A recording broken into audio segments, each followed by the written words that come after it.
فذكر فإن الذكرى تنفع المؤمنين صدق الله العلي العظيم.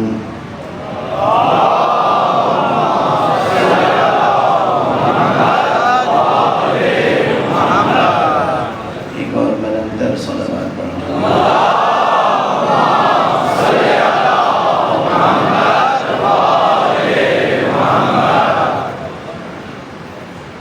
ماشاء اللہ شہر چکوال کے مومنین اور اطراف شہر چکوال کے مومنین کا مجمع ہے، جہاں مجھے پہلی مرتبہ سعادت ذکر نصیب ہو رہی ہے.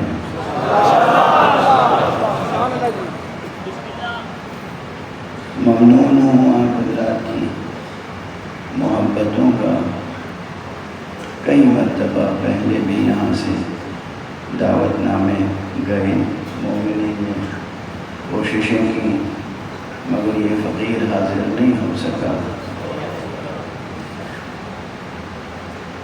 لیکن ایک اطمینان دن بدن بڑھتا چلا جاتا ہے کہ دنیا کے تمام چھوٹے بڑے شہروں میں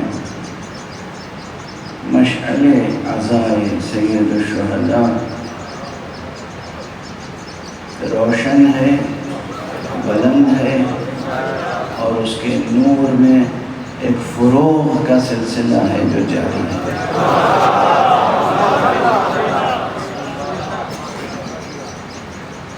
اور اس کا سبب اصل تو یہ ہے کہ قیام عزائے سید الشہداء ہم پر، آپ پر، یا کسی مسلمان پر یا کسی انسان پر اللہ نے واجب نہیں قرار دیا. لوگ پوچھتے ہیں نا آپ سے، ہم سے، کیا واجب ہے یہ؟ کہتے ہیں نہیں، ہم پر واجب اللہ نے نہیں قرار دیا. یہ وہ شے ہے جس کو اللہ نے اپنی ذات پر واجب قرار دیا.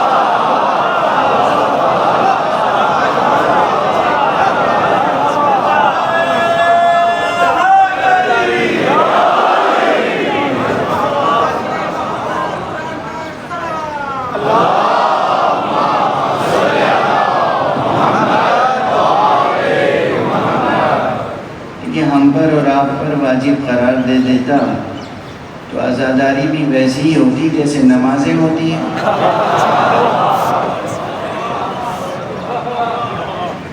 نماز اللہ نے واجب قرار دی ہے نا، سب پڑھتے ہیں نماز. روزہ واجب قرار دیا ہے ہم پر، سب رکھتے ہیں. حج واجب قرار دیا ہے، سب کرتے ہیں. خمس واجب ہے، سب دیتے ہیں. زکوٰۃ واجب ہے، سب ادا کرتے ہیں. اللہ کو اس انسان کی کمزوری کا علم تھا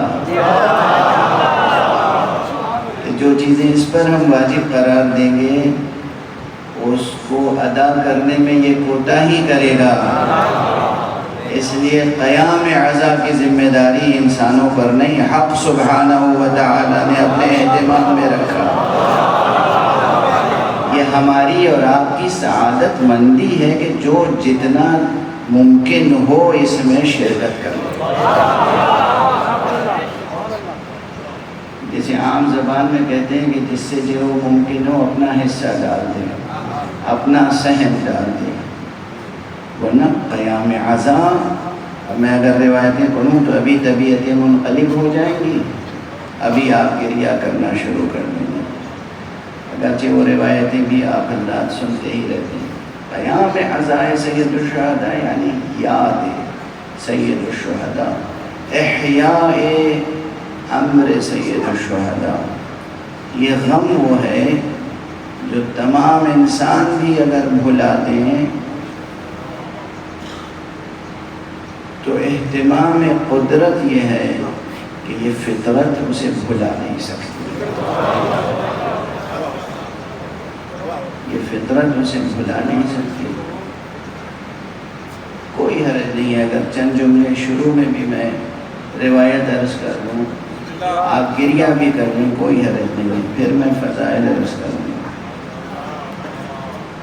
روایت ہے کہ جب سرکار سید الشہداء کی شہادت ہو گئی تو آسمان سے لہو برسا۔ روایت ہے کہ کوئی کپڑا زیر آسمان دھو کے سوکھنے کے لیے ڈالا نہیں جاتا تھا مگر یہ کہ اس پر خون کے چھینٹے نظر آتے تھے۔ روایت ہے کہ بیت المقدس میں کوئی پتھر نہیں اٹھایا جاتا تھا مگر اس کے نیچے سے تازہ لہو جوش میں آتا تھا۔ یعنی زمین نے خون کے آنسو گریہ کیا، آسمان نے لہو برسایا، اور نہ جانے کتنی آیات الہیہ ظاہر ہوئی، کتنی نشانیاں، کتنے معجزے ظاہر ہوئے۔ غم حضرت ابو عبداللہ الحسین یہ اس بات ہی کی تو نشانی تھی کہ یہ باہتمام حق، باہتمام خدا دست قدرت ہے کہ جو اس غم کو برپا کیے ہوئے ہیں۔ اور بعض روایتوں میں یہ کہ 40 روز تک یہ سلسلہ جاری رہا، 40 دنوں تک آسمان سے لہو برستا رہا۔ اور بعض حضرات معترض ہوتے ہیں اور روایات کو کی تضعیف کرتے ہیں کہ روایتیں ضعیف ہیں، روایتیں کمزور ہیں۔ اگر روایت کے ساتھ کوئی درایت بھی ہو تو پھر انکار مشکل ہو جاتا ہے۔ ایک عجیب و غریب فقرہ ہے کہ جب جناب زینب سلام اللہ علیہ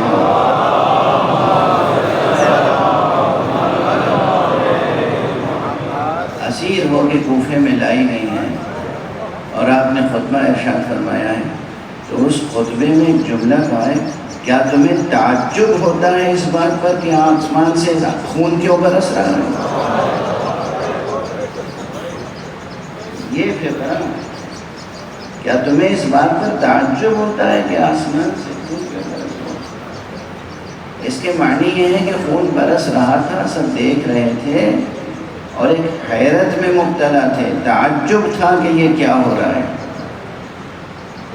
تو یہ جو میں نے عرض کیا ابتدائی میں، یہ کوئی صرف خطیبانہ فقرہ نہیں تھا، یہ ایک حقیقت ہے۔ اور پھر یہ بھی اسی تسلسل میں عرض کر دوں جو میں اس سے قبل کہتا رہا ہوں مختلف جگہوں پر، خدا نہ کرے کبھی وہ دن آئے، وہ ساعت آئے، خدا نہ کرے، اور انشاءاللہ نہیں آئے گی وہ ساعت، لیکن جسے کہتے ہیں کہ کسی قضیے کو حل کرنے کے لیے کوئی مفروضہ قائم کر کے گفتگو ہوتی ہے، فرض کر لیں کہ کبھی پھر کوئی ایسا دن آ جائے، ایسی ساعت آ جائے کہ روئے زمین کے تمام انسانوں میں کوئی ماتم کرنے والا موجود نہ ہو، کوئی گریہ کرنے والا موجود نہ ہو، تو خدا کی قسم پھر یہی ہوگا کہ آسمان سے لہو برسے گا، زمین لہو اگلے گی، درخت کی شاخیں ماتم کریں گی، دریاؤں کے پانی لہو بن جائیں گے اور نیزوں اچھلیں گے۔ پھر یہ غم باہتمام خدا قائم ہے۔ یہ آپ سب حضرات کی سعادت مندی ہے، خوش قسمتی ہے، خوش حسبی ہے، خوش گوہری ہے، خوش نسبی ہے کہ آپ اس ذکر پاک میں شریک ہوتے ہیں، ہم اس ذکر پاک میں شریک ہوتے ہیں۔ جو جس حیثیت سے شریک ہوتا ہے اسے شکر کرنا چاہیے۔ شکر، لفظ شکر یاد رکھیے گا۔ ناز، ہم لوگ جب کہتے ہیں ناز کیجئے، فخر کیجئے، تو یہ گویا ادائے شکر کی ہی قسموں میں ہے، ورنہ دوسرے معنی میں فخر، تکبر، ناز وہ زیبا نہیں ہے۔ پیغمبر اکرم صلی اللہ علیہ وآلہ وسلم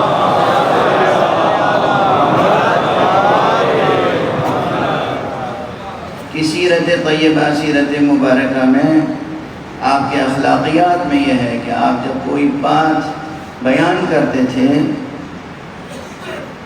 اپنے شرف، اور اپنے اعزاز کو بیان کرتے تھے جو حق سبحانہ و تعالیٰ نے انہیں عطا فرمایا ہے، تو بیان کرنے کے بعد کہتے تھے ولا فخر، اللہ نے مجھے یہ نعمت دی ہے لیکن کوئی فخر کی بات نہیں ہے۔ یہ اکثر ولا فخر، اللہ نے مجھے بہترین خاندان میں پیدا کیا، ولا فخر۔ یہ جو فقرے حضرت کے اخلاقیات میں ہیں، یہ ہمیں اور آپ کو اس سے درس حاصل کرنا چاہیے۔ بڑے سے بڑا کارنامہ آپ سے انجام پا جائے، سجدہ شکر کریں، کلمہ حمد ادا کریں، لیکن اس پر متکبرانہ ناز نہ کریں۔ یہ جو خاکساری اور تواضع کی ادا ہے، یہ حق سبحانہ و تعالیٰ کو بہت عزیز ہے، بہت عزیز ہے۔ یہاں پر میں کچھ باتیں ایسی کہوں گا جس کی شاید آپ توقع نہیں رکھتے ہوں گے، کہ پہلی بار آئے ہیں تو یہ موعظہ و نصیحت تو نہیں کریں گے، انشاءاللہ فضائل ہی پڑھیں گے، لیکن میری یہ عادت ہے نہیں۔ ہم تو پیدا ہوئے ہیں فضائل بیان کرنے کے لیے، ہماری غرض خلقت یہی ہے، ذکر محمد و آل محمد، لیکن جو ہمارے ایک بلند صلوات پڑھ دیجیے،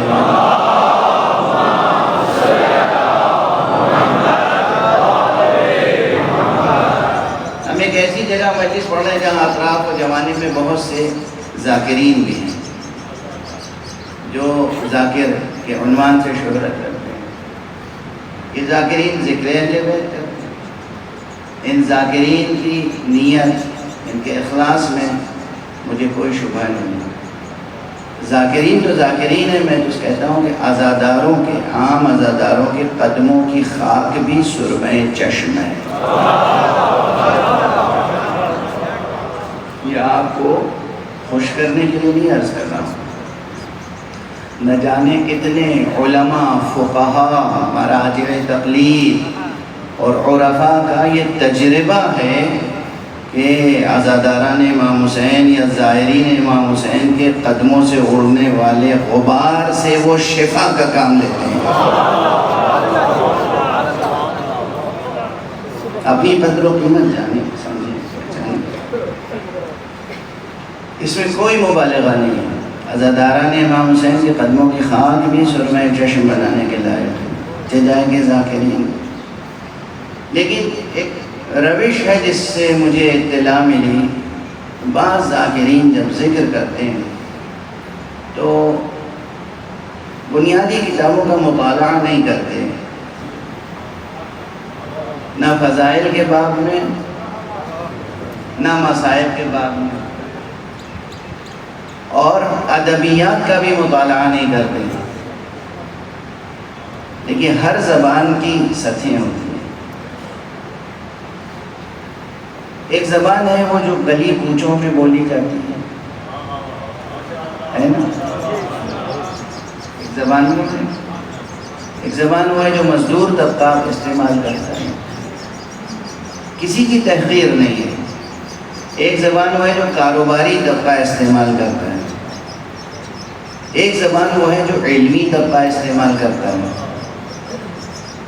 آپ ڈکشنریاں بعض دیکھیں گے تو اس میں کہیں لکھا ہوگا کہ یہ فقرہ اہل علم حضرات کی زبان ہے، اہل علم طبقہ بولتا ہے، کہیں یہ لفظ عورتوں کی زبان ہے، کہیں لکھا ہوگا کہ یہ لفظ ایک مخصوص پیشے سے وابستہ لوگوں کی زبان ہے۔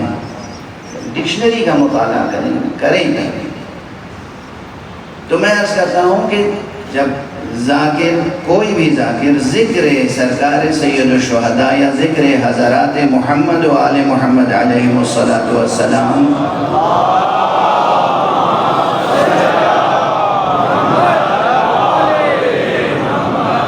کرنے کے لیے مائک پر آئے، ممبر پر آئے، تو سب سے پہلے تو اسے یہ سوچنا چاہیے کہ ہمیں بہتر سے بہتر اور بلند سے بلند زبان استعمال کرنی ہے۔ کس کا ذکر کرنے جا رہے ہیں؟ اب وہ گلی کوچوں کی زبان استعمال نہ ہو، وہ عام محاورے استعمال نہ ہو جو ہم اپنے لیے استعمال کر لیتے ہیں، اپنے جیسوں کے لیے استعمال کر لیتے ہیں۔ اس کے لیے بھی کیا کرنا ہوگا؟ آپ کو مطالعہ کرنا ہوگا، کتاب پڑھنی پڑے گی۔ اگر آپ سندھی زبان میں کچھ کہنا چاہتے ہیں تو کم سے کم عبداللطیف بھٹائی کا مجموعہ پڑھیں گے، دیکھیں اس بزرگوار نے کون سی زبان استعمال کی ہے۔ آپ پنجابی میں پڑھنا چاہتے ہیں تو پنجابی کے جو بزرگ صاحب دیوان شعراء عرفا گزرے ہیں، ان کے کلام کو پہلے خوب اچھی طرح پڑھیں، اسے جذب کریں، اور اس سطح پر آپ اپنی زبان کو ڈھالیں۔ اردو میں اگر تقریر کرنی ہے تو مقصود بھی ذات نہیں ہے، لیکن کم سے کم غالب کو، میر کو، ذوق کو، انیس کو، دبیر کو پڑھیں اور جذب کریں، اور اس کے بعد ممبر سے وہ زبان استعمال کریں کہ جو زبان آپ کے لیے حتی الامکان بلند ترین زبان ہو، کہ جس سے آپ نذرانہ عقیدت اور خراج عقیدت اپنے مولا کی بارگاہ میں پیش کر سکیں۔ واضح ہے؟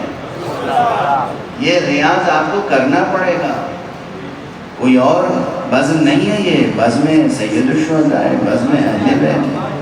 زبان کی تطہیر سب سے پہلے ضروری ہے۔ زبان اچھی ہو، پاک ہو، بلند ہو، ادبی ہو، تہذیبی قدریں ان آپ کے ہر ہر لفظ سے محبت کا جوش بھی ظاہر ہو اور تہذیب کا رنگ بھی نمایاں ہو۔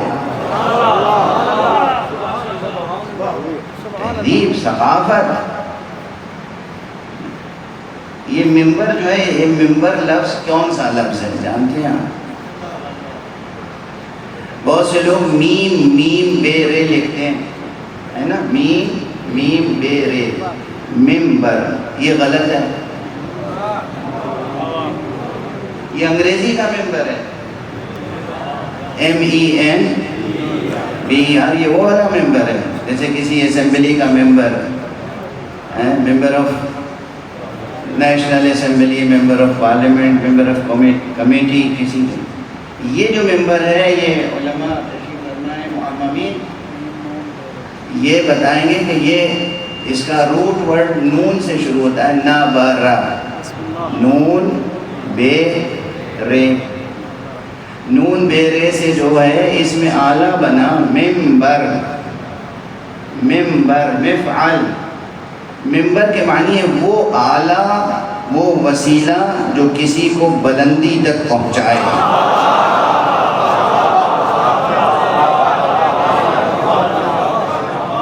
اب املا بھی درست رکھیے گا اور معنی بھی لکھا جائے گا، میم نون بے رے، یہ ہے ممبر۔ اب وہ نون بے رے اور میم یہ حروف ایسے ہیں کہ جب یکجا ہوتے ہیں تو ہر حرف تھوڑا سا سمٹتا ہے، جیسے مجمع سمٹ کے بیٹھتا ہے، دوسروں کو جگہ دیتا ہے، کثرت وحدت میں بدلتی ہے۔ تو اسی طرح سے میم کی آواز، نون کی آواز، رے کی آواز، یہ سب بے کی آواز سمٹ کے ممبر بن جاتا ہے، تو نون غائب ہو جاتا ہے، آپ سمجھتے ہیں وہ دوسرا میم وجود میں آ گیا، نہیں، وہ منبر ہے، منبر، ممبر۔ واضح ہوئی بات؟ ہے کیا معنی اس کے؟ نبرہ کے معنی ہے بلند ہوا، یمبرو یعنی بلند ہوتا ہے، ممبر یعنی وہ آلہ، وہ وسیلہ، وہ ذریعہ جو انسان کو بلند کرے۔ تو بلندی تک پہنچنے کے لیے دو شرطیں عرض کر رہا ہوں۔ پہلی بات یہ ہے کہ اس بلندی تک پہنچنے کے لیے خود اپنے نفس کو، ذہن کو، قلب کو، نیت کو بہت بلند رکھنا ہوگا۔ ذرا بھی محض شہرت طلبی یا محض دنیا طلبی داخل نہ ہو۔ اگر دنیا طلبی داخل ہو گئی، شہرت طلبی داخل ہو گئی تو پھر نفس بلند نہیں ہو سکتا۔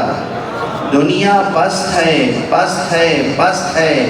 یاد رکھیے گا، دنیا ایسی ہی ہے کہ امیر المومنین نے اسے 3 طلاقیں دی ہیں۔ جسے بابا نے 3 طلاقیں دے دی ہوں، اولاد کو لازم نہیں ہے کہ اس سے زیادہ محبت سے پیش آئیں۔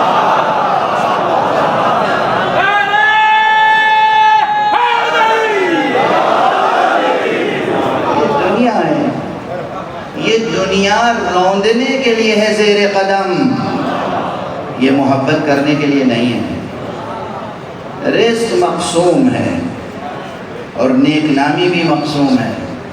حضرت عیسیٰ علی نبینا وعلیہ السلام کی ایک فرمائش ہے جو بہت اہم ہے، اور اتنی اہم ہے کہ اسے نقل کیا ہے ہمارے ائمہ معصومین علیہم السلام نے۔ فرمایا ہے کہ ان اللہ سبحانہ وتعالی یقسم الثناء کما یقسم الرزق، اللہ سبحانہ وتعالی نیک نامی بھی ویسے ہی تقسیم کرتا ہے جیسے رزق تقسیم کرتا ہے۔ اللہ سبحانہ وتعالی نیک نامی بھی تقسیم کرتا ہے اسی طرح جیسے رزق تقسیم کرتا ہے۔ حقیقت یہ ہے کہ رزق اللہ نے اپنے اوپر واجب قرار دے رکھا ہے، وہ رزق تقسیم کرتا ہے۔ اب یہاں بریکٹ میں بس چھوٹا سا ایک جملہ کہہ دیں، بہت سے سوالات کا جواب ہوگا۔ جو بہت سے لوگ شکوہ کرتے ہیں کہ ہم نے یہ مانگا نہیں ملا، یہ مانگا نہیں ملا، یہ دعا کی نہیں پوری ہوئی، یہ دعا کی پوری نہیں ہوئی، اللہ نے ضرورت پوری کرنے کا وعدہ کیا ہے، ہوس پوری کرنے کا وعدہ کیا ہے۔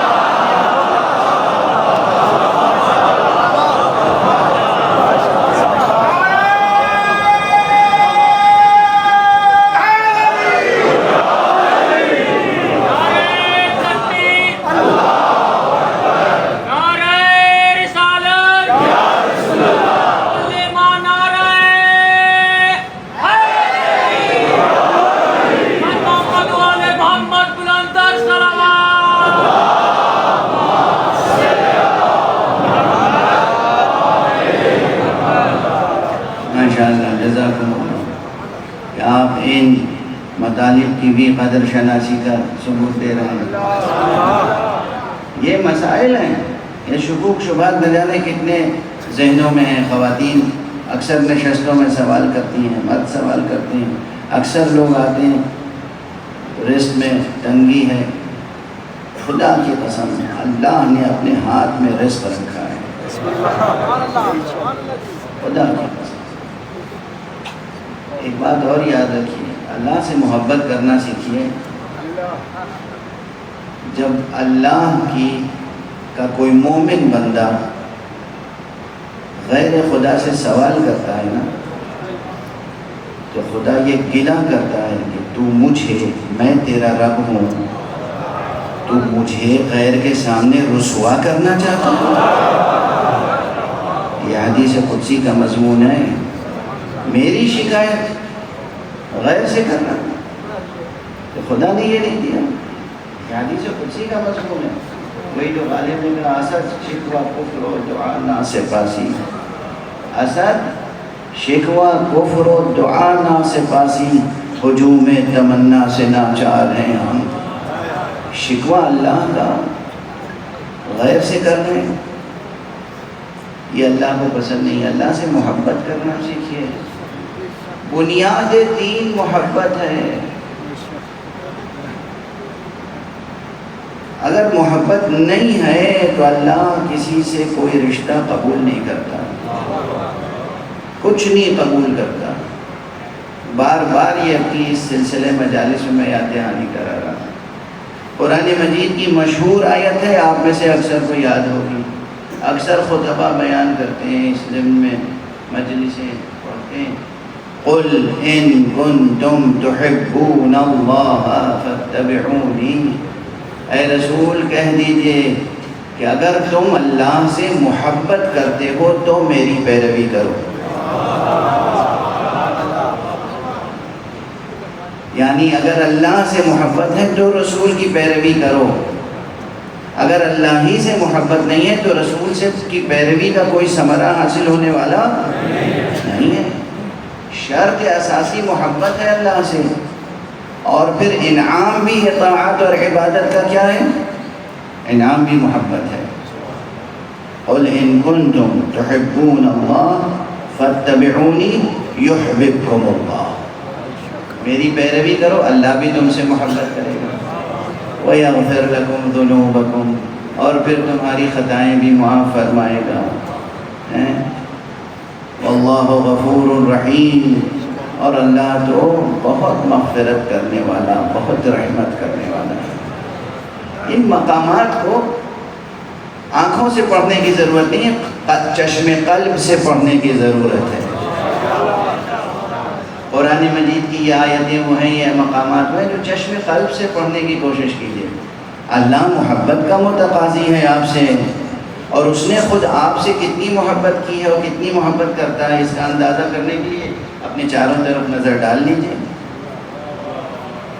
آپ کسی کو مہمان بلاتے ہیں، مجھے چکوال بلایا بلانے والے نے، تو بلانے سے پہلے میرے استراحت کا، آرام کا، ٹھہرنے کا، پانی کا، ناشتے کا، ہر چیز کا انتظام پہلے ہے، میں بعد میں آیا ہوں۔ یہ محبت کا انداز ہوتا ہے۔ آپ دیکھیے کہ آپ کی ولادت سے پہلے آپ کے قدم رکھنے کے لیے زمین کا فرش بچھا ہوا ہے، آپ کے آنے سے پہلے آپ کی غذا شیر مادر کی شکل میں موجود ہے۔ ہر ضرورت کی چیز جو پیدا ہونے سے لے کے وفات تک آپ کے لیے ضروری ہے، آپ سے پہلے وہ خلق کی ہے، پھر آپ کو دنیا میں بھیجا ہے۔ اس سے بڑھ کے کیا محبت کی سند چاہتے ہیں خدا سے آپ؟ خدا آپ سے محبت کرتا ہے۔ اللہ جبار، نعوذ باللہ، 100,000 بار نعوذ باللہ، نقل کفر نباشن۔ اللہ قہار و جبار کوئی بادشاہ نہیں ہے، اللہ خوش آمد پسند شہنشاہ نہیں ہے، اللہ نعوذ باللہ کوئی طاغوت نہیں ہے، نعوذ باللہ 100,000 بار نعوذ۔ اللہ رب ہے، رب خالق ہے۔ ہر خالق کو اپنی مخلوق سے محبت ویسے ہی ہوتی ہے۔ پھر یہ خالق وہ ہے کہ جو عالم بھی ہے، حکیم بھی ہے، قادر بھی ہے، رب بھی ہے۔ رب یعنی پروان چڑھانے والا، پرورش کرنے والا۔ اسی لیے ہم کہتے ہیں کہ آپ حضرات موت سے بھی ڈرا نہ کریں۔ یہ موت اللہ کی طرف سے کوئی ایسی چیز نہیں ہے جو آپ کے لیے تکلیف دہ ہو۔ اگر آپ اللہ سے محبت کرتے ہیں تو موت بھی آپ کے لیے انعام الہی بن کے آئے گا۔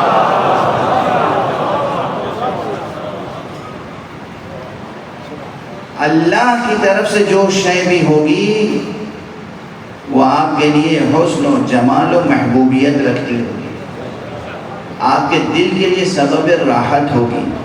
یہ بھی حدیث قدسی ہی کے مضمون ہے، جس میں کہا گیا ہے کہ میں اس وقت تک اپنے کسی بندے مومن کی روح قبض کرنے کا حکم نہیں دیتا جب تک کہ وہ خود میرے پاس آنے کے لیے راضی نہ ہو جائے۔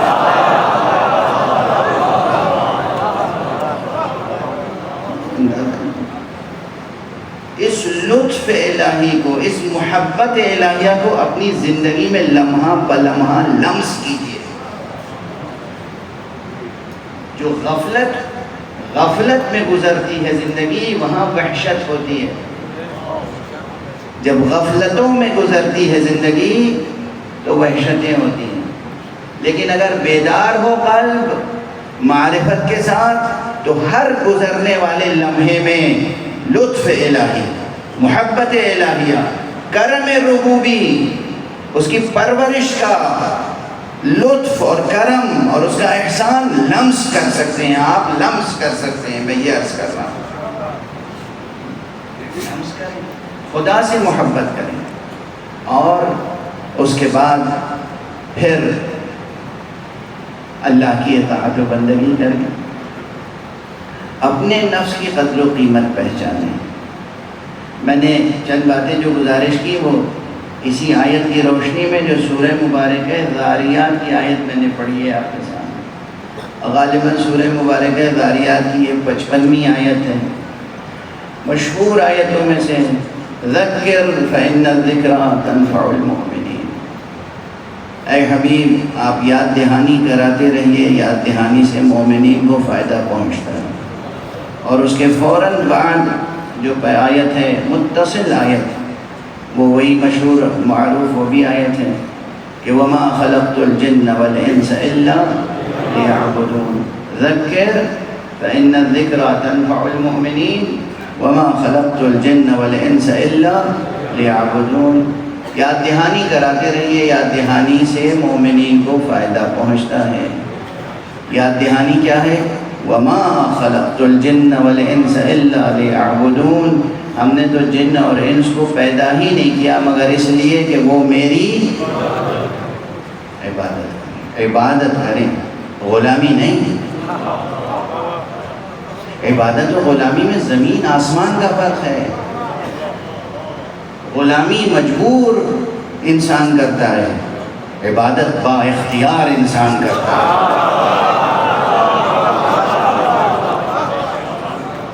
غلامی تو مجبوری کا نام ہے، عبادت اپنے ارادے اور اختیار سے کسی کی محبت کے ساتھ اطاعت کا نام عبادت ہے۔ محبت کے ساتھ اطاعت کا نام عبادت ہے۔ محبت کا قدم درمیان میں نہ ہو تو وہ عبادت نہیں ہے اصلاً۔ واضح ہے؟ یہ وہ پیغام ہے جو آج کل میں ہر جگہ پیش کر رہا ہوں، لیکن وہ تسلسل بھی باقی رہے کہ جب آپ ممبر پر تشریف لائیں تو آپ کو احساس ہونا چاہیے کہ آپ کا نفس بلند ہو رہا ہے یا نہیں، اور خود آپ بھی بلند ہوں، اور کوشش کریں کہ جو نیچے بیٹھا ہوا مجمع ہے وہ بھی بلندی کی طرف پرواز کرے۔ بات درمیان میں جملہ معترضہ طویل ہو گیا تھا نا، میں تو ذاکروں سے پہلے گفتگو کر رہا تھا کہ جب آپ ذاکر کی حیثیت سے ممبر پہ آئیں آپ کی زبان بلند ہونی چاہیے۔ ممبر کی حقیقت کو سمجھیں آپ کہ ممبر کیا ہے؟ وسیلہ بلندی۔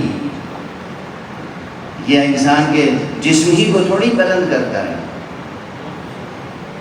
ایک سیڑھی نما ایک چیز ہے، اس پہ جسم بلند ہو گیا آپ کا۔ یہ ممبر جس کی نسبت صاحب ممبر سلونی سے ہے، یہ ممبر جس کی نسبت صاحب ممبر غدیر سے ہے، یہ ممبر جس کی نسبت صاحب ممبر معراج سے ہے، یہ ممبر آخر سرکار رسالت مآب صلی اللہ علیہ وآلہ وسلم اور امیر المومنین علی ابن ابی طالب علیہ السلام اور سرکار سید الشہداء امام ابو عبداللہ الحسین علیہ السلام، ان ہستیوں سے نسبت رکھتا ہے۔ یہ ممبر کوئی عام اسٹیج نہیں ہے۔ جب اس ممبر پر آئیں تو زبان بلند ہو، آپ کا نفس بلند ہو، ذہن بلند ہو، دنیا سے محبت نہ کریں، دنیا کی خاطر ممبر پہ نہ آئیں، نہ کسب مال کے لیے نہ کسب شہرت کے لیے۔ رزق کی ذمہ داری اس نے لی ہے اور نیک نامی عطا کرنے کی ذمہ داری بھی اس نے لی ہے۔ جب ممبر پر آئیں صرف قربتاً اللہ تشریف لائیں، معصومین کا ذکر کریں تو معصومین کے رتبے کے خلاف کوئی ایک لفظ بھی ادا نہ ہو۔ دوسروں کو آپ کہتے ہیں نا کہ اپنا جیسا بشر نہ سمجھو،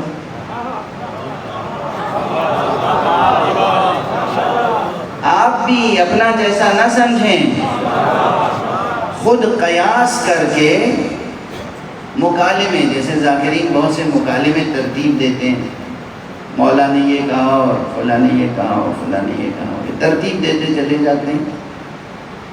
یہ مکالمے آپ کیسے ترتیب دیتے ہیں؟ آپ نے سنا نہیں، کسی کتاب میں وجود نہیں رکھتے وہ مکالمے، آپ خود سوچتے ہیں نا۔ سوچنے کے لیے قیاس کس پر کرتے ہیں؟ میں ہوتا تو یہی گفتگو ہوتی۔ آپ قیاس کرتے ہیں، آپ سوچتے ہیں اور آپ اس کو بیان کرتے ہیں، ہمدردی سے صحیح، عقیدت سے صحیح، مگر یقین رکھیے بہت سے ایسے مکالمے ہوتے ہیں جو آپ کے ذہن کی تخلیق ہوتے ہیں مگر شایان شان معصوم نہیں ہوتے۔ تو یہ جو معممین علماء ہیں یہ وہاں معترض ہوتے ہیں، یہ کیا کہہ دیا آپ نے، یہ کیوں کہہ دیا آپ نے۔ جب یہ معترض ہو تو آپ کو رنجیدہ نہیں ہونا چاہیے، کوئی دشمن نہیں ہے آپ کا، کوئی امامے والا کسی ذاکر کا دشمن نہیں ہے، آپ ذاکرین ہمارے دست و بازو ہیں، آپ ذاکرین ہمارے چشم، ہماری آنکھوں کا نور ہیں، آپ ذاکرین ہمارے دہن کی زبان ہیں، جہاں تک ہم نہیں پہنچ سکتے آپ پہنچتے ہیں۔ تو ہماری توقع بس یہ ہے کہ آپ اپنے زبان کی تطہیر کریں، مصادر سے روایتیں لیں، اور ہر روایت بھی جو ہر کتاب میں لکھی ہوئی ہے اس لائق نہیں ہوتی ہے کہ اسے پڑھ دیا جائے۔ ہر روایت بھی اس قابل نہیں ہوتی ہے کہ آپ نے کتاب میں دیکھا اور پڑھ دیا اور پھر ہمیں آگے دکھا رہے ہیں، ہم نے اعتراض کیا تو بتا رہے ہیں دیکھیں یہ کتاب میں لکھا ہوا ہے۔ ذرا اتنا تو اعتبار کیجئے کہ آپ سے پہلے شاید یہ کتاب ہم پڑھ چکے ہوں گے۔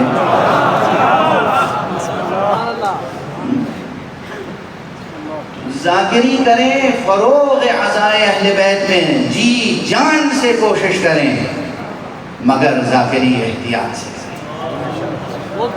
رسماً نہ کہیے کہ ذاکری ہم عبادت کے طور پہ کر رہے ہیں، حقیقتاً عبادت کے طور پر کریں۔ رسماً نہ کہیے، آپ کی قدر ہے، آپ کی منزلت ہے، آپ کی عزت ہے، آپ کا بڑا رتبہ ہے، بڑا مرتبہ ہے۔ تو ایک چیز اور اسی ضمن میں عرض کروں، یاد دہانی، ذکر فإن الذکریٰ تنفع المؤمنین۔ پہلے ہی کہہ دیا میں نے، اہل بیت محتاج نہیں ہے ہمارے آپ کے۔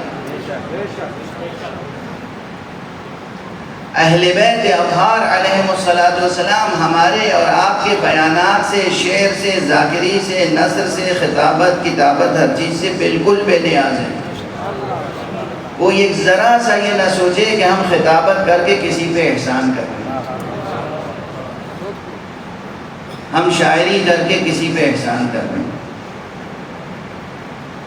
جس طرح اللہ ہماری اور آپ کی نمازوں اور تمام عبادتوں سے بے نیاز ہے۔ کیا سمجھتے ہیں آپ؟ اللہ ہمارے سجدوں کا محتاج ہے؟ نعوذ باللہ۔ ہم سجدے میں جائیں گے اور کہیں گے سبحان ربی الاعلی و بحمدہ، تو اللہ کی ذات بلند ہو جائے گی۔ ہم رکوع میں جائیں گے اور کہیں گے سبحان ربی العظیم و بحمدہ، تو اللہ کی ذات کی عظمت بلند ہوگی، بڑی عظمت پیدا ہوگی۔ نعوذ باللہ۔ ہم جب کہتے ہیں سبحان ربی العظیم و بحمدہ، تو گویا خود اپنی ذات کو ایک عظمت بخشتے ہیں کہ ہم خدا شناس ہیں۔ ہم جب سجدے میں جاتے ہیں، جتنا ہم سجدے میں سر جھکائیں گے اتنا ہی اللہ ہمیں بلندیاں عطا کرے گا۔ اللہ نے ہمیں بلندیوں پر بلندیاں عطا کرنے کے لیے مسلسل متصل بلندیوں پر بلندیاں عطا کرتا چلا جائے، اس لیے اس نے مسلسل اور متصل ہم پر سجدے واجب قرار دیے ہیں۔ وہ یہ نہیں چاہتا کہ آپ ایک حالت میں جمود کی حالت میں رہیں، یہ بھی یاد رکھیں۔ آپ اپنے ٹارگٹس مقرر کرتے ہیں، آپ اپنے مقام و منزلت کا تصور کرتے ہیں، ہمارے پاس یہ ہونا چاہیے، ایسا گھر، ایسی کاریں، ایسی سواریاں، ایسے نوکر چاکر، دنیاوی چیزیں سب، اور اس کو اپنی بڑائی کی نشانی اور پہچان بنا لیتے ہیں، اسٹیٹس سمبل بنا لیتے ہیں۔ اللہ چاہتا ہے مسلسل ترقی کرتے رہو، کوئی حد یقف نہیں ہے، کہیں ٹھہرنا نہیں ہے، آپ کو مسلسل بلندیوں تک جانا ہے۔ مسلسل بلندیوں تک جانے کی حکمت عملی یہ ہے کہ جو سب سے بلند ذات ہے اسی کی چوکھٹ پر مسلسل سجدہ ریز ہوتے رہو، مسلسل سجدہ ریز ہوتے رہو،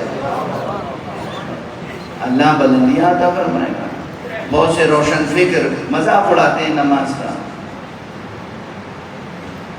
اللہ کیا محتاج ہے، وہ غنی علی الاطلاق ہے، سجدوں کا محتاج ہے۔ یہ 5 وقت کی نمازیں ہر روز پڑھنے کے لیے مجھ سے تو ایک صاحب کہا کرتے تھے، بہت مشہور شاعر تھے، دانشور تھے، اور کہا کرتے تھے کہ یہ نماز اور یہ سب جو ہے نا، یہ شریعت کا پورا، یہ مولویوں کا بنایا ہوا ہے، اللہ بے نیاز ہے، اسے کیا ضرورت ہے۔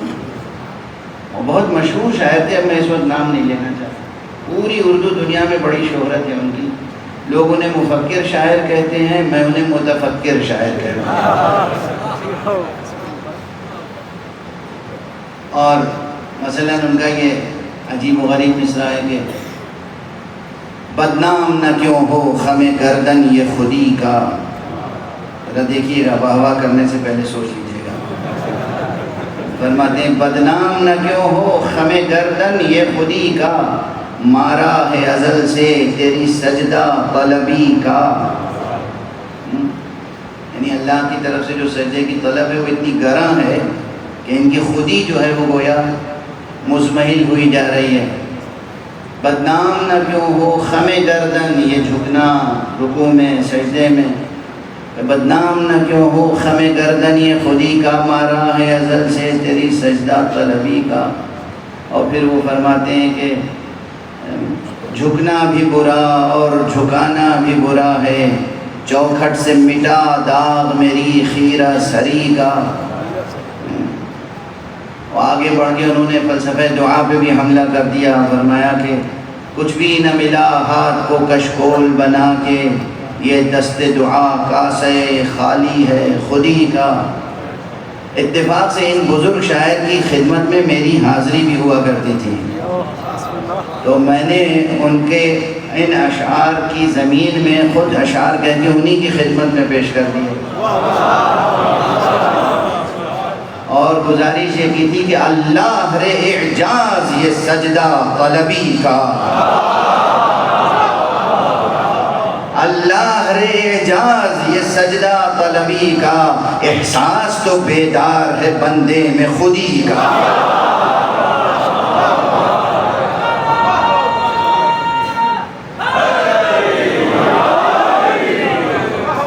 اللہ رے اعجاز یہ سجدہ طلبی کا، احساس تو بیدار ہے بندے میں خودی کا.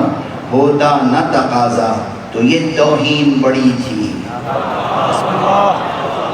ہوتا نہ، محبت کے تعلقات دیکھیے، ہوتا نہ تقاضا تو یہ توہین بڑی تھی، احسان رہا شوق پر سجدہ طلبی کا، احسان رہا شوق پر سجدہ طلبی کا. اور اتفاق سے تھے تو وہ بزرگ شاعر، بڑے شاعر، مگر جب اللہ سے کبیدہ خاطر ہو انسان تو اسے ہر طرح کی ٹھوکر لگتی ہے. تو زبان کی بھی ٹھوکر لگی انہیں. دیکھیں خیرہ سری کا قافیہ انہوں نے باندھا. خیرہ سری کہتے ہیں، اتفاق سے دیکھیے یہ شعری مزاج اس لیے بھی پیدا ہو گیا کہ ہمارے ذاکرین جب ذاکری کرتے ہیں تو شعر بھی پڑھتے ہیں، تو اس لیے وہ ایک اچھا سلسلہ قائم ہو گیا ہے. تو میں گزارش کرتا چلا جا رہا ہوں. خیرہ سری کے معنی ہے کبھی یہاں سجدہ کر لیا، کبھی وہاں کر لیا، کبھی انہیں کر لیا، کبھی انہیں کر لیا، کبھی اس بت کے آگے، کبھی اس بت کے آگے. اسے کہتے ہیں خیرہ سری. ایک ہی جگہ سجدہ کرتے رہنے کو خیرہ سری نہیں کہتے.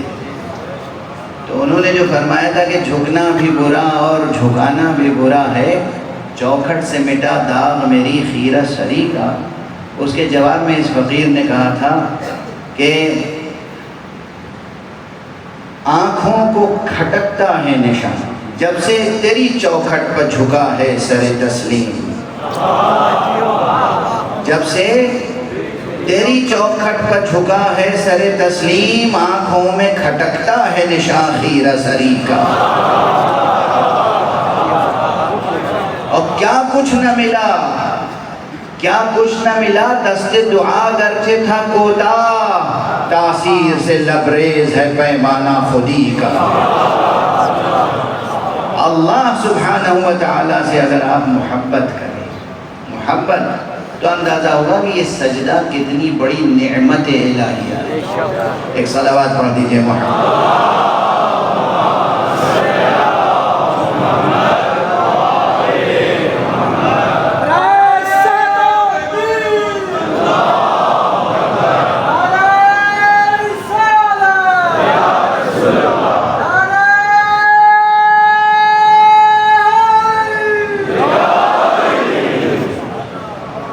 ہمارے ذاکرین صاحبان جب ذکر کرتے ہیں تو پہلی بات تو یہ کہ زبان کا معیار بہت بلند ہونا چاہیے، بہت بلند. گلی کوچوں کی، سڑک کی، بازار کی زبان استعمال نہ ہو. ممبر پر ذکر اہل بیت خوب محنت کریں. اللہ آپ کی عمر میں برکت عطا فرمائے.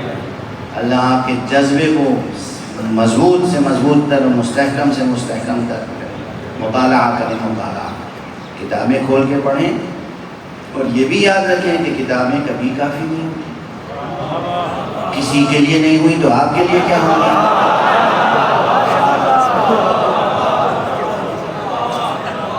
کتابیں کافی نہیں ہوتی. جوانوں، بچوں، عزیزوں، میں یہ جو نوجوان بچے ذاکری کرتے ہیں نا، یہ سیکھ لیا، رٹ لیا چند جملے بڑوں کے، پڑھنا شروع کر دیا، شوق اچھا ہے، ٹھیک، خود پڑھو کتابیں کھول کے، اور اس استاد سے پڑھو جو استاد اس فن کا استاد ہے.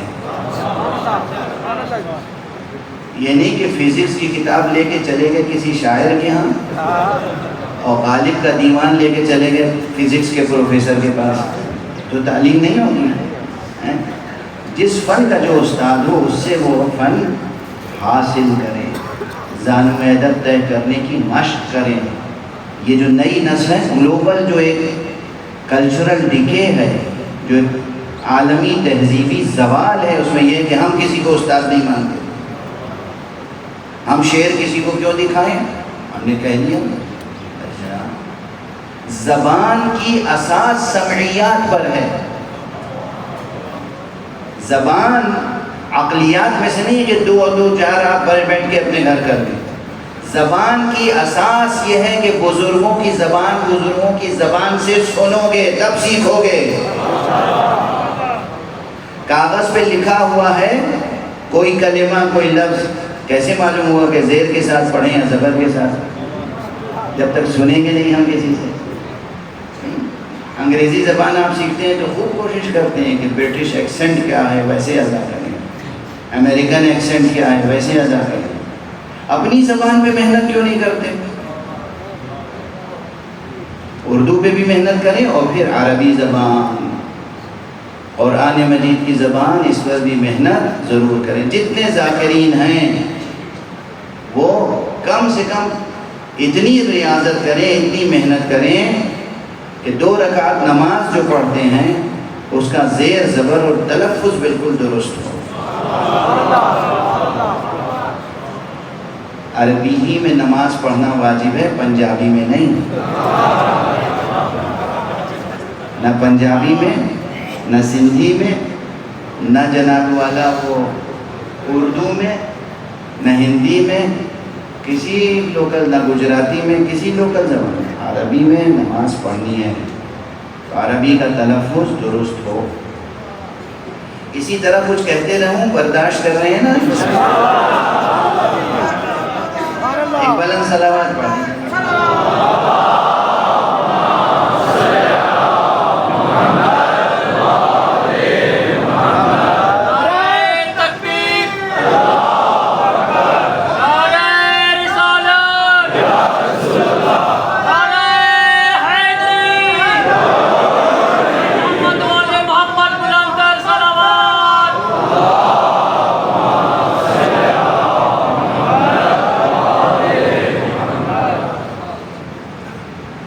اردو سے بات عربی تک آ گئی، تو اب ایک ایسی بات کہیں جو بہرحال دنیا ہے قدموں میں، تو روندنے کا بھی تو سلیقہ ہونا چاہیے.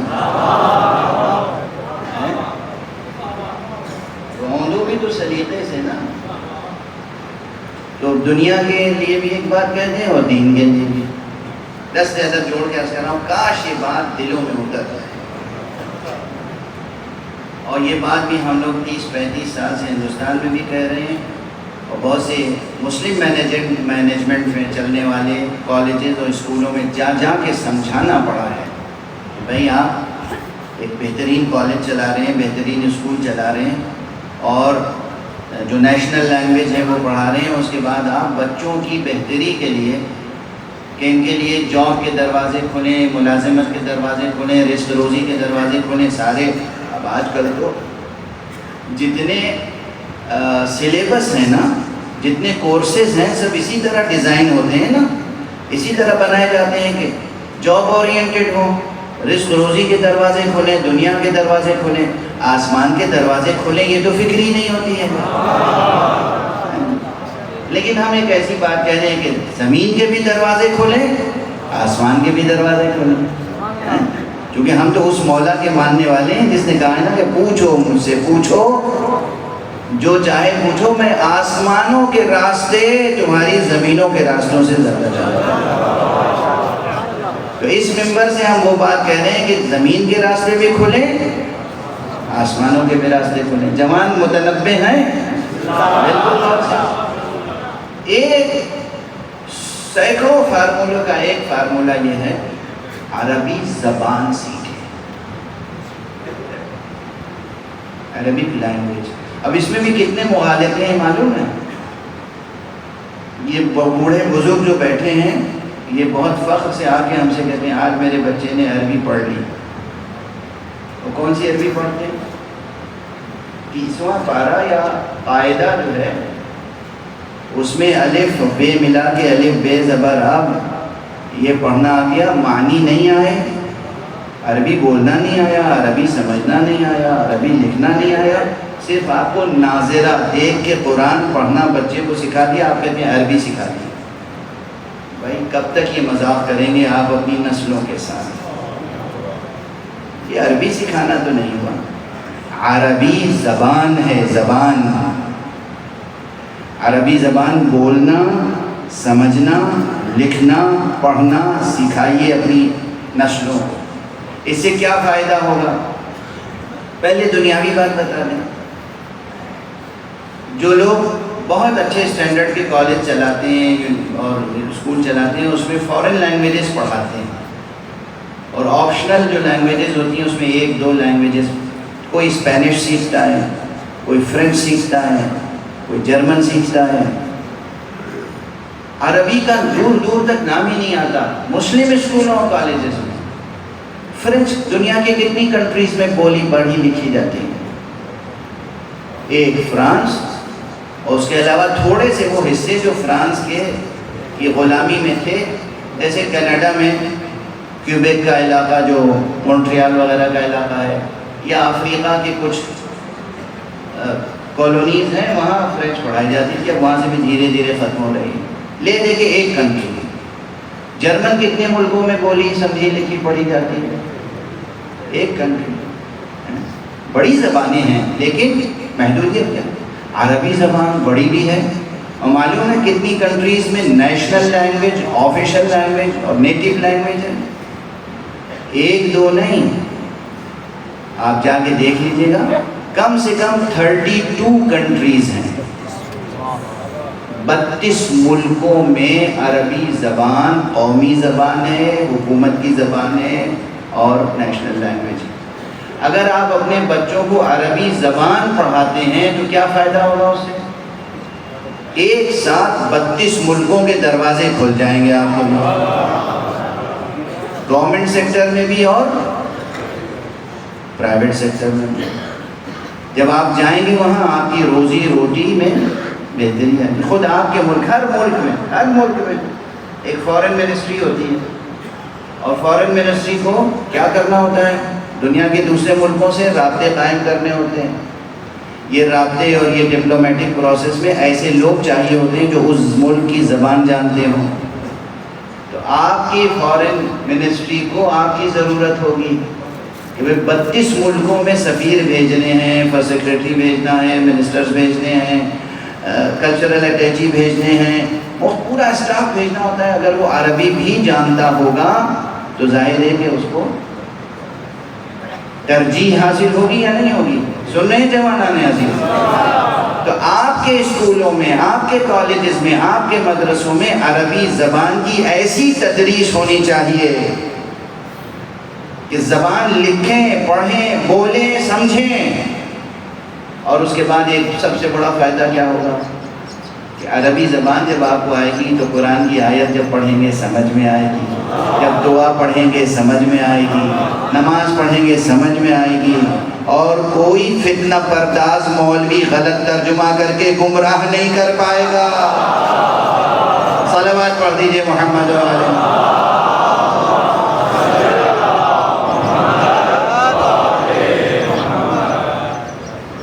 یہ گرہ میں باندھ لی نصیحت اس فقیر کی، انشاءاللہ عمل ہوگا۔ آج ہی سے سب بچے محنت کریں گے، عربی زبان سیکھنی ہے ہمیں۔ اور پھر جب عربی زبان سب سیکھیں گے تو ہمارے ذاکروں کو تو خاص طور پہ سیکھنا چاہیے، تاکہ وہ اللہ کی بات، رسول کی بات، امام کی بات، ان کے فقرے یاد رکھیں اور صحیح زیر زبر، صحیح تلفظ کے ساتھ بیان کریں۔ واضح ہوئی بات؟ اچھا، اب ایک بات اور اس کے ساتھ ساتھ عرض کرتا ہوں آگے کہ عربی زبان تو آپ نے سیکھ لی، تلفظ کی جہاں تک بات ہے، پروننسیشن، تلفظ، ہندی میں کہتے ہیں اچارن، یہ جو ہے یہ بہت بڑی مصیبت نہیں ہے۔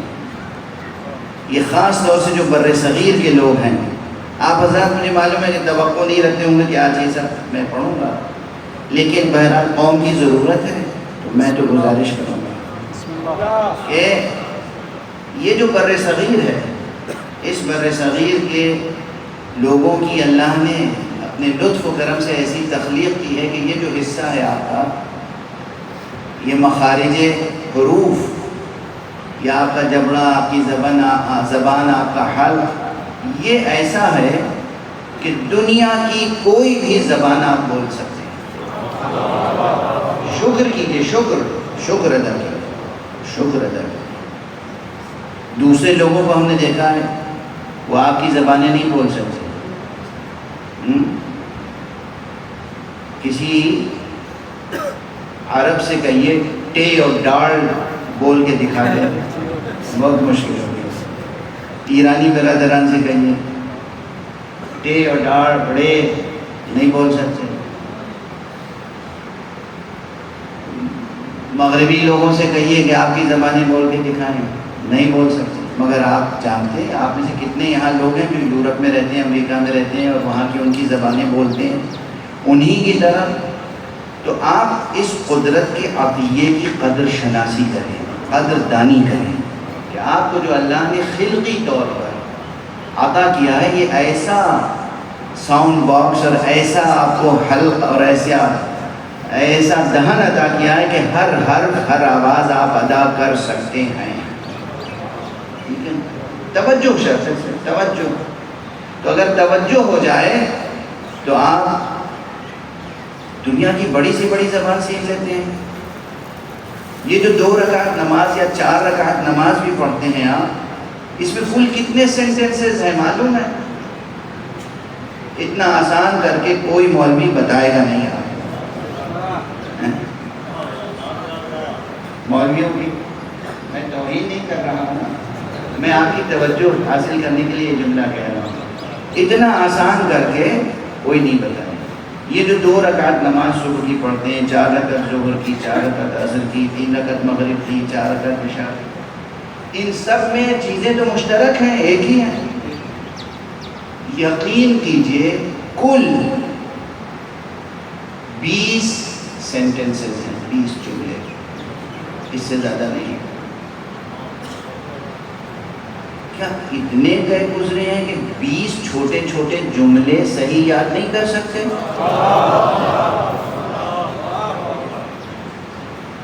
خوف آتا ہے، سوچتے کیسے یاد کریں گے، بہت مشکل ہے، بہت مشکل۔ کچھ مشکل نہیں ہے، عمر کی کسی بھی منزل میں ہوں آپ سیکھ سکتے ہیں، بوڑھے ہوں، بچے ہوں، خاص طور سے بچے ہوں، نوجوان تو ہنستے کھیلتے سیکھ لیں گے۔ توجہ نہیں ہے، صرف توجہ نہیں ہے۔ اگر توجہ ہو جائے تو 20 جملے ادا کرنا اور سیکھ لینا اور اس میں ملکہ پیدا کر لینا کوئی مشکل نہیں ہے۔ ایک صلوات ارشاد فرمائیں۔